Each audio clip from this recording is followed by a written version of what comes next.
Dear learners, আসসালামু আলাইকুম। কেমন আছেন সবাই? আজকের ভিডিওটি অত্যন্ত চমৎকার হতে যাচ্ছে আপনাদের জন্য, কারণ আজকে এমন একটি বিষয় নিয়ে আলোচনা করব যে বিষয়টি নিয়ে কনফিউশন নেই, এমন মানুষের সংখ্যা কিন্তু খুবই কম।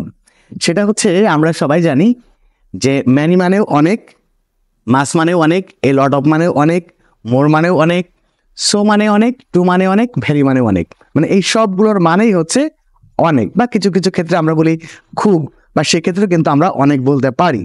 তো আসলে এই যে এই সকল শব্দগুলোর অর্থ হচ্ছে অনেক। কোন শব্দটি কখন ব্যবহার করবেন সেটাই আজকের আলোচনার বিষয়। অবশ্যই ভিডিওটি প্রথম থেকে শেষ পর্যন্ত দেখতে থাকুন। আর আপনি যদি আমার চ্যানেলে নতুন হয়ে থাকেন এবং এখন পর্যন্ত আমার চ্যানেলটিকে সাবস্ক্রাইব না করে থাকেন, তাহলে অবশ্যই চ্যানেলটিকে সাবস্ক্রাইব করে দিবেন। সাথে সাথে পাশের বেল আইকনটিও অন করে দিবেন, যাতে করে আমি ভিডিও দেওয়া মাত্রই তার নোটিফিকেশন সরাসরি চলে যায় আপনার কাছে। তো কথা বলাইছে না, চলে যাচ্ছি মূল কথায়। সেটা হচ্ছে কোন ক্ষেত্রে আমরা কোন শব্দটি ব্যবহার করব। তো প্রথমেই বলে রাখি যে ম্যানেটা হচ্ছে অনেক, এটা মনে রাখবেন, এটা হচ্ছে কাউন্টেবল নাউনের ক্ষেত্রে। কাউন্টেবল নাউন অর্থাৎ যে নাউনটা গণনা করা যায়, এই নাউনের ক্ষেত্রে যখন অনেক ব্যবহার করবেন তখন আপনি বলবেন হচ্ছে ম্যানি। যেমন আপনি বলতে পারেন যে আমাদের স্কুলে অনেক ছাত্রছাত্রী আছে, আমাদের স্কুলে অনেক ছাত্রছাত্রী আছে, তাহলে কি বলবেন? বলবেন there are many students, many students in our school. অর্থাৎ আমাদের স্কুলে অনেক ছাত্রছাত্রী আছে। স্টুডেন্টসে গণনাযোগ্য, মানে গণনা করা যায়, সেক্ষেত্রে কি ব্যবহার করবেন? ম্যানি ব্যবহার করবেন। ক্লিয়ার? আর যে নাউনটা হচ্ছে আনকাউন্টেবল, মনে রাখেন আমি লিখে দিলাম আনকাউন্টেবল। আনকাউন্টেবল নাউন অর্থাৎ যে নাউনটা গণনা করা যায় না, এই ক্ষেত্রে যদি অনেক হয় তাহলে সেক্ষেত্রে ব্যবহার করবেন হচ্ছে মাস। যেমন আপনি বলতে পারেন যে এই পুকুরে অনেক পানি আছে, এই পুকুরে অনেক পানি আছে, তাহলে ইংরেজিটা কি হবে? There is much water in this pond. অর্থাৎ এই পুকুরে অনেক পানি আছে। এক কথায় যদি আপনাদেরকে বলি, যে নাউনগুলো গণনা করা যায় সেগুলোর ক্ষেত্রে ব্যবহার করবেন হচ্ছে ম্যানি, আর যে নাউনগুলো গণনা করা যায় না সেক্ষেত্রে ব্যবহার করবেন হচ্ছে মাছ। এবার আসুন এ লট অফ। এই লট অফ আপনি দুই ক্ষেত্রেই ব্যবহার করতে পারবেন। কাউন্টেবল নাউনের ক্ষেত্রে ব্যবহার করতে পারবেন, আবার আনকাউন্টেবল নাউনের ক্ষেত্রে ব্যবহার করতে পারবেন। অর্থাৎ আপনি এই জায়গাতে বলতে পারবেন a lot of students, there are a lot of students in our school. এখানে বলতে পারবেন there is a lot of water in this pond. তাহলে কাউন্টেবল এবং আনকাউন্টেবল উভয়ের ক্ষেত্রেই আপনি এ লট অফ ব্যবহার করতে পারবেন। তাহলে আশা করছি এই তিনটা জিনিস বুঝতে পেরেছেন। এই তিনটা শব্দ নাউনের ক্ষেত্রে বসে। এইবার এইটাই আসুন, মোর শুধুমাত্র ভার্বের ক্ষেত্রে বসে, মনে রাখবেন। যদি আপনার কোনো কাজ অনেক করেন, যে কোনো কাজ অনেক করা, যে কোনো ভার্ব যদি অনেক হয় সেক্ষেত্রে ব্যবহার করবেন হচ্ছে মোর। যেমন ধরেন যদি বলি সে অনেক পড়ে, সে অনেক পড়ে, তাহলে কি হবে? He reads more, he reads মোর, সে অনেক পড়ে। এছাড়া যদি বলি সে অনেক কাজ করে, তাহলে কি বলবেন? হি ওয়ার্কস মোর, সে অনেক কাজ করে। অর্থাৎ ভার্বের ক্ষেত্রে কি ব্যবহার করবেন? মোর ব্যবহার করবেন। তাহলে এই তিনটা হচ্ছে নাউনের ক্ষেত্রে, আর এটা হচ্ছে ভার্বের ক্ষেত্রে। আর সো, টু এবং ভেরি, এই তিনটা ব্যবহার করা হবে হচ্ছে অ্যাডজেক্টিভের ক্ষেত্রে। মনে রাখবেন, যদি কোনো অ্যাডজেক্টিভ অনেক হয়, যদি কোনো অ্যাডজেক্টিভ অনেক হয় তাহলে সেই ক্ষেত্রে ব্যবহার করবেন কি? সো, টু এবং ভেরি। তবে এই তিনটা ব্যবহারের মধ্যেও কিছুটা তারতম্য রয়েছে, মানে কিছুটা পার্থক্য রয়েছে। আমি একটু দেখাই, বুঝবেন। যেমন দেখেন,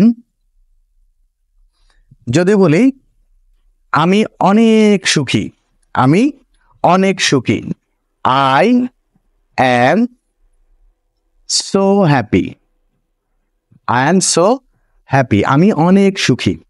মনে রাখবেন, সো, টু এবং ভেরি এই তিনটাই কিসের ক্ষেত্রে বসে? অ্যাডজেক্টিভের ক্ষেত্রে। মানে আপনার সেই অনেকটা যদি অ্যাডজেক্টিভ হয়, যেমন আমি অনেক খুশি, আই এম সো হ্যাপি। আবার যদি বলেন যে আমি অনেক ক্লান্ত, কি বললেন? আমি অনেক ক্লান্ত, তাহলে কি বলবেন? I am two tired.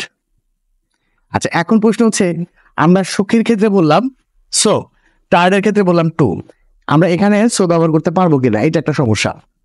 আপনাদেরকে বলি, যদি এই অনেকটা মানে যে অ্যাডজেক্টিভটা অনেক, সেইটা যদি ভালো কিছু হয়, মানে পজিটিভ কোনো কিছু হয়, তাহলে সেই ক্ষেত্রে ব্যবহার করবেন হচ্ছে সো, পজিটিভ কিছু। আর যদি খারাপ কিছু হয়, খারাপ কিছু ক্ষেত্রে ব্যবহার করবেন two.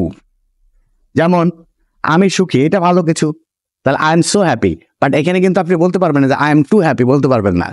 R I am two tired, আমি খুব ক্লান্ত, আমি অনেক ক্লান্ত।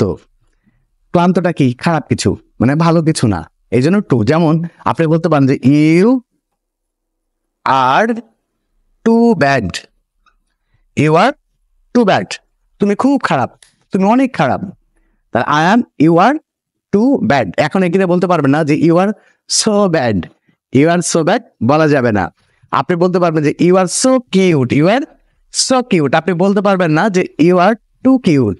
মনে রাখবেন, ভালো কিছু হলে সো, আর মন্দ কিছু হলে সেক্ষেত্রে ব্যবহার করবেন টু। আর এই দুইটার ক্ষেত্রেই আপনি ব্যবহার করতে পারবেন ভেরি।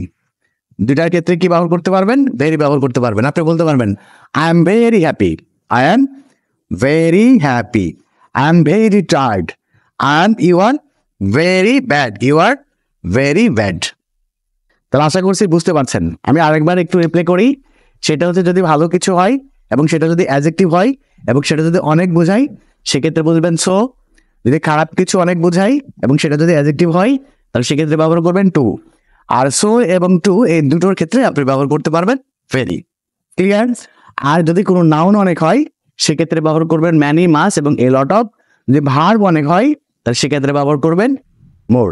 তাহলে আশা করছি many, much, a lot of, more, so, too, very, এই শব্দগুলো আপনি কখন কোনটা ব্যবহার করবেন, আজকের পর থেকে এইটা নিয়ে আর কোনো সমস্যা ইনশাল্লাহ থাকছে না। তো আজকের ভিডিওটা এই পর্যন্তই। তো যাবার আগে ছোট্ট একটা ইনফরমেশন আপনাদেরকে দিয়ে যায়। আপনারা যারা 2025 সালের এসএসসি পরীক্ষার্থী, তাদের জন্য ইংলিশ ফার্স্ট পেপার এবং ইংলিশ সেকেন্ড পেপারের টোটাল 200 মার্কের কমপ্লিট প্রিপারেশন নিয়ে ইতিমধ্যে একটি নতুন ব্যাচ শুরু হয়ে গেছে। আপনি চাইলে এই ব্যাচে ভর্তি হতে পারেন। স্ক্রিনে দেওয়া নাম্বারে যোগাযোগ করে এখনই আপনার ভর্তিটি কনফার্ম করতে পারেন। এছাড়া আপনারা যারা 2025 এবং 2026 সালের এইচএসসি পরীক্ষার্থী, আপনাদেরও ইংলিশ ফার্স্ট পেপার এবং ইংলিশ সেকেন্ড পেপারের 200 মার্কের কমপ্লিট প্রিপারেশন নিয়ে নতুন একটি ব্যাচ শুরু হতে যাচ্ছে জুলাই মাস থেকে। তো আপনারা যারা এইচএসসি 2025 এবং 2026 ব্যাচ, তারা এখনই স্ক্রিনে দেওয়া নাম্বারে যোগাযোগ করে আপনার সিটটি কনফার্ম করতে পারেন, কারণ প্রত্যেকটি ব্যাচের আসন সংখ্যা মাত্র 30টি। যদি ভিডিওটি ভালো লাগে, তাহলে এটাকে শেয়ার করে আপনাদের অন্যান্য বন্ধুদেরকে দেখার সুযোগ করে দিবেন। যাই হোক, আজকে বিদায় নিচ্ছি, দেখা হবে পরবর্তী ক্লাসে। সেই পর্যন্ত সবাই ভালো থাকবেন, সুস্থ থাকবেন। আল্লাহ হাফেজ।